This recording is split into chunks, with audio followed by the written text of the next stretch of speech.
What's up Multifox? Sekarang saatnya kita akan melanjutkan menjelaskan detail dari petualangan Mark Steven dalam serial Moon Knight di episode 3. Sebelum kita mulai, silahkan duduk tenang, siapkan diri, dan mari kita mulai.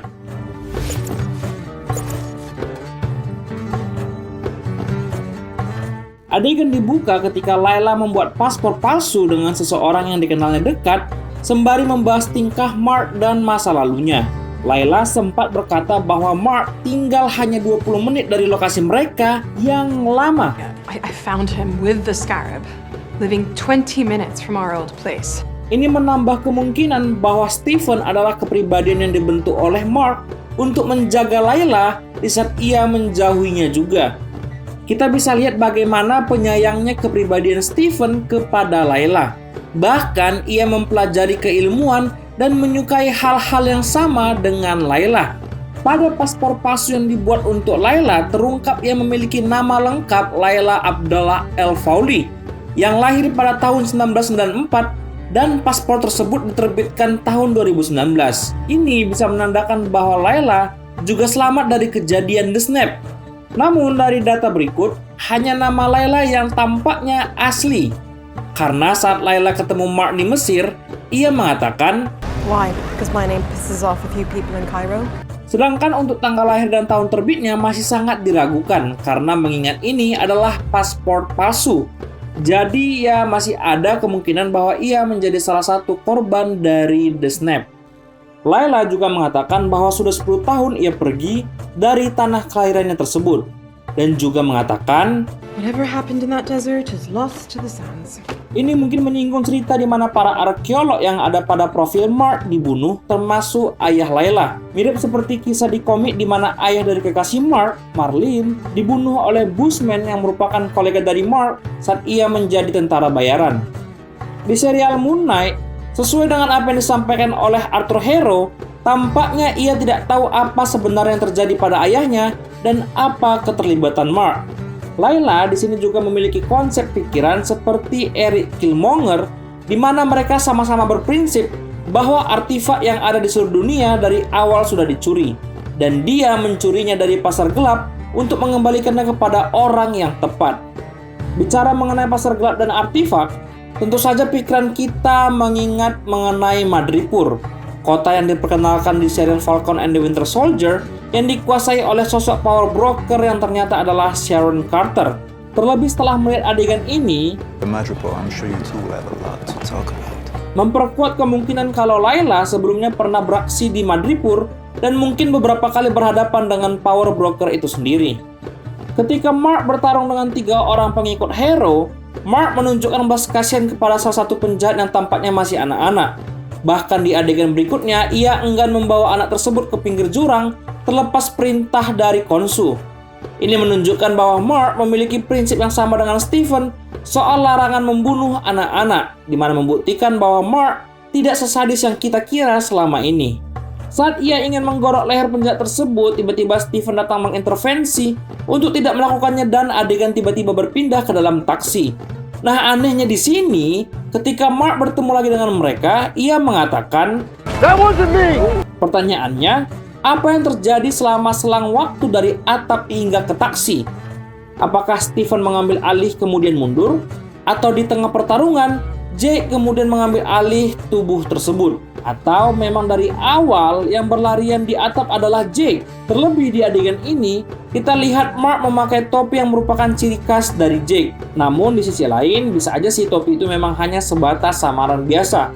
Walaupun begitu, mengingat perkataan Mark tadi, sangat memungkinkan Jake mengambil alih tubuh tersebut di tengah pertarungan atau bahkan dari awal pertarungan, karena saat para bandit itu melihat wajahnya lagi, mereka meminta untuk melepaskan mereka dan berlari. Saat Mark mengejar penjahat tadi, kepalanya 2 kali terbentur keras.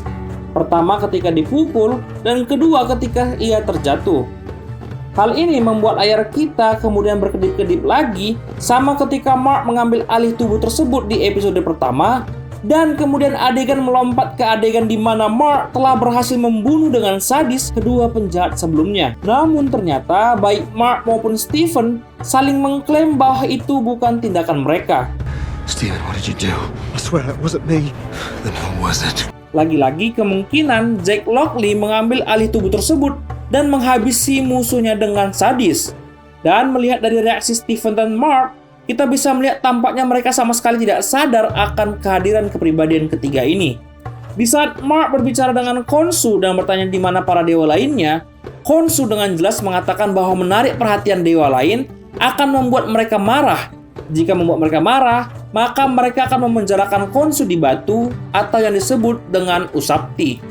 Di sini membuat kita penasaran, kenapa Khonshu yang merupakan salah satu dewa Mesir malah seolah-olah tidak dianggap oleh para dewa lainnya. Kan kalau ia dihormati oleh dewa lainnya, maka apa yang dikatakannya akan didengar oleh dewa lain. Ini ternyata kita ketahui ketika sidang para dewa yang terungkap bahwa dulu Khonshu pernah berbuat ulah dan hampir mengekspos keberadaan mereka kepada manusia. Ketika Khonshu menggerakkan bulan dan menciptakan gerhana matahari sebagai sinyal kepada dewa lainnya, Arthur Harrow mengetahui hal ini akan membuat dirinya dipanggil dan dia melihat bagaimana tindakan ini merupakan tindakan Khonshu yang sudah putus asa. Hal ini menandakan bagaimana Arthur menjadi avatar Khonshu tidak dalam waktu yang singkat, membuatnya mengenal Khonshu lebih baik. Di persidangan, para Enneads hadir diwakili oleh avatarnya masing-masing. Di ruangan sidang tersebut, terdapat 9 kursi seperti apa yang disampaikan oleh Steven di episode pertama, bahwa The Enneads berisikan 9 dewa-dewi Mesir. Nah, kalian perhatikan nggak apa ucapan dari avatar Hathor? She says it was not so long ago Khonshu enjoyed Hathor's melodies. Yaps, seperti yang kami sampaikan di breakdown episode pertama, menurut mitologi Mesir, Hathor dan Khonshu memang memiliki hubungan yang sangat intim. Ini mungkin wajar aja ya, karena Hathor itu dewi musik dan cinta yang juga merupakan dewi langit, sedangkan Khonshu adalah dewa bulan. Tidak bisa melihat keindahan langit malam tanpa bulan, dan juga sebaliknya. Terlepas dari 9 kursi yang tersedia di tempat itu, sidang tersebut hanya dihadiri oleh 5 avatar dewa Dewi The Enneads, yang membuat kita penasaran kenapa hanya 5, di mana 4 lagi. Well, kita bisa melontarkan berbagai pendapat. Kita tahu Osiris mengatakan bahwa Khonshu sebelumnya diusir karena hampir mengekspos para dewa-dewi Mesir. You've been banished once for nearly exposing us, Khonshu. Yang kemudian dikoreksi Khonshu. Spare me your self-righteous threats! I was banished for not abandoning humanity unlike the rest of you. Kemudian Horus mengatakan bahwa para dewa tidak mengabaikan manusia, namun manusia mengabaikan mereka dan mempercayai avatar mereka untuk melakukan tugas mereka tanpa menarik perhatian yang tidak perlu. Tidak seperti beberapa dari mereka. Kalimat ini harus kita garis bawahi ya. Without calling undue attention to ourselves, not like some of us. Dari sini kita bisa berpendapat mengenai kemungkinan apa yang terjadi pada keempat dewa-dewi yang tidak hadir. Mungkin mereka merasakan nasib yang sama dengan apa yang terjadi pada Khonshu di penghujung film. Atau keluar dari barisan The Enneads setelah melakukan apa yang dilakukan Khonshu, yaitu tetap ikut campur dengan permasalahan manusia yang membuat mereka berbeda pendapat dengan 5 dewa lainnya. Pendapat lain kita bisa hubungkan dengan film MCU yang mengangkat tema dewa lain, yaitu Thor, Love and Thunder. Kita sudah pernah tahu siapa yang akan menjadi musuh dari Thor di film tersebut, yaitu Gorr, sang pembunuh dewa. Singkatnya, kita bisa beranggapan bahwa keempat dewa-dewi tersebut ada yang sudah menjadi korban kekejaman Gorr. Itu sebabnya para Enneads lain fokus untuk tidak mengekspos kehadiran mereka dan tidak lagi ikut campur dalam perkara manusia untuk menghindari perhatian yang tidak perlu. Mungkin dari Gorr the God Butcher. Tapi sayangnya, Khonshu seperti dibilang Arthur memiliki sifat egois dan sering bersifat kekanak-kanakan dan sibuk mengurus persoalan manusia yang mungkin membuatnya tidak menyadari bahaya yang mendatangi para dewa-dewi Mesir dan dirinya. Return from the opulence of the Overvoid before you lose this realm.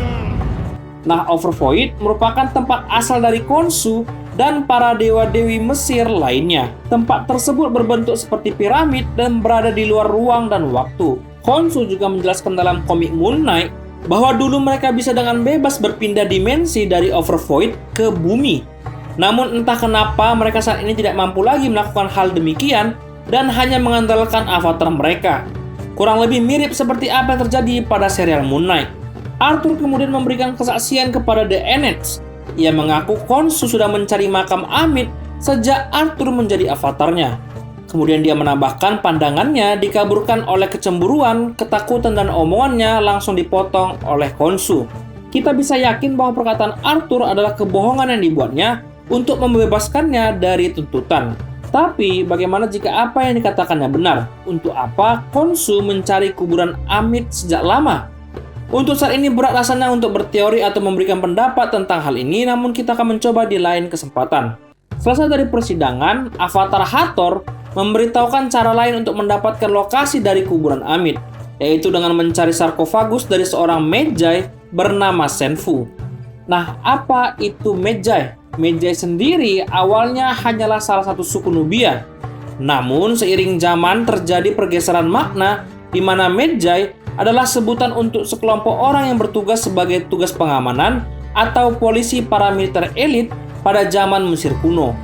Bahkan beberapa dari mereka dipilih menjadi pasukan pengamanan khusus untuk Firaun. Setelah Mark diberitahu oleh Hathor cara lain untuk mendahului Hero dengan mencari lokasi sarkofagus Senfu, ia kemudian pergi untuk mencari informasi.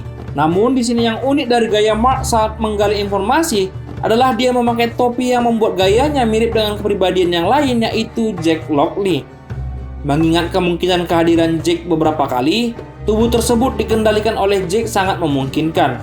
Terlepas dari ganasnya ia bertarung, kepribadian Jake di dalam komik kerap digunakan sebagai intel untuk mencari informasi di jalanan. Tepat seperti apa yang kita lihat dalam adegan ini. Well, atau bisa saja itu hanya penyamaran biasa sih. Why? Because my name pisses off a few people in Cairo? Jadi apa yang dimaksud dengan Layla bahwa namanya membuat marah beberapa orang di Mesir? Seperti kita bahas di awal, Layla mencuri artefak dari black market yang dia klaim memang sudah dicuri dan mengembalikan ke pemilik sahnya. Tindakan Robin Hood ini tentu saja membuat beberapa orang marah dan menargetkan Layla. Nah, siapa Anton Mogart itu? Di dalam komik, Anton Mogart yang diperankan oleh mendiang Gaspard Ulliel adalah Midnight Man yang juga merupakan salah satu musuh bebuyutan dari Moon Knight. Muncul pertama kali dalam komik Moon Knight isu 3 tahun 1981, Anton Mogart ingin membalaskan dendamnya kepada Moon Knight setelah ia digagalkan dalam melakukan pencurian lukisan. Dalam serial Moon Knight, kita bisa melihat kejadian yang bisa dijadikan motif oleh Anton. Dan pada akhir pertarungan, kita tidak dapat melihat dan tidak dapat memastikan dirinya apakah sudah meninggal atau tidak di dalam serial. Terlepas dari sudah meninggalnya aktor Gaspard Ulliel yang memerankan Anton Mogart turut berduka cita, kemungkinan besar kita akan melihat kehadiran Midnight Man dalam serial Moon Knight ini, atau di MCU ke depannya dengan aktor yang berbeda. Ketika Stephen memecahkan teka-teki cara mencari lokasi kuburan Amit, mereka terhambat oleh fakta di mana konstelasi bintang yang mereka dapat merupakan konstelasi bintang 2000 tahun yang lalu. Sedangkan menurut Stephen, tiap tahunnya bintang bergerak merubah arahnya. Ini menarik perhatian Khonshu dengan mengatakan bahwa ia ingat setiap malam yang dimana tidak mengherankan karena Khonshu adalah dewa dari bulan itu sendiri. Nah, banyak yang bertanya ini apakah ketika Khonshu membalikkan langit malam ke 2000 tahun yang lalu akan mempengaruhi dunia dan timeline, atau itu hanya sementara? Hal ini nggak bisa kita jawab dengan pasti. Namun kita bisa melihat setelah mereka mendapatkan langit malam 2000 tahun yang lalu, Khonshu dan Stephen masih mengangkat tangannya ke atas yang menandakan mereka masih menahan langit tersebut, yang dimana berarti langit 2000 tahun lalu itu tidak bersifat permanen, hanya bersifat sementara. Seiring melemahnya dan ditangkapnya Khonshu, mungkin langit tersebut kembali lagi dengan sangat cepat ke langit masa sekarang, sedangkan Khonshu menerima ganjarannya dengan ditahan di dalam Ushabti. Pertanyaan lain yang mengusik pikiran adalah apakah mungkin tindakan Khonshu ini mengundang kehadiran Gorr the God Butcher ke bumi sehingga ia memburu para dewa-dewa yang ada, dan salah satunya menghasilkan peperangan di New Asgard pada Thor Love and Thunder. Jika memang benar, maka peperangan di New Asgard adalah peperangan yang menentukan keselamatan dewa-dewa yang pernah ada di bumi. Well, ini pendapat pribadi ya. Kehadiran para The Ennets di Love and Thunder sepertinya juga bakalan jadi penampilan yang keren sih. Saat Arthur berbicara dengan Ushabti Khonshu, kita bisa melihat betapa besarnya kebencian yang ia rasakan pada dewa bulan tersebut, dan mengaku bahwa selama ini ia disiksa oleh Khonshu. Ucapan Arthur ini bisa mengungkap bagaimana Khonshu memperlakukan avatarnya selama ini, dan bahkan kita bisa melihat bagaimana ia memperlakukan Mark sebagai avatarnya dengan mengklaim tubuh tersebut adalah miliknya, dan mengancam ia akan menggunakan Layla sebagai avatarnya jika Mark tidak menuruti permintaannya. I'm going to do what you could not. Nah, apa maksud dari perkataan Arthur yang barusan? Apakah dia menyinggung tidak kompetennya cara Khonshu menghukum orang yang melakukan kejahatan? Atau sebenarnya dia menyinggung soal rencana Khonshu sebelumnya dalam mencari kuburan Amit? Jika karena perkara yang terakhir kita sebutkan, berarti sejatinya Khonshu memiliki rencana dan niat pribadinya dengan menemukan kuburan Amit. Dan Arthur sebagai mantan avatarnya mungkin sudah mengetahui apa yang direncana Khonshu dan menggunakan kekuatan Amit untuk kepentingan sendiri. Demikian detail yang bisa kita tangkap dan jelaskan kepada kalian mengenai Moon Knight episode 3 ini.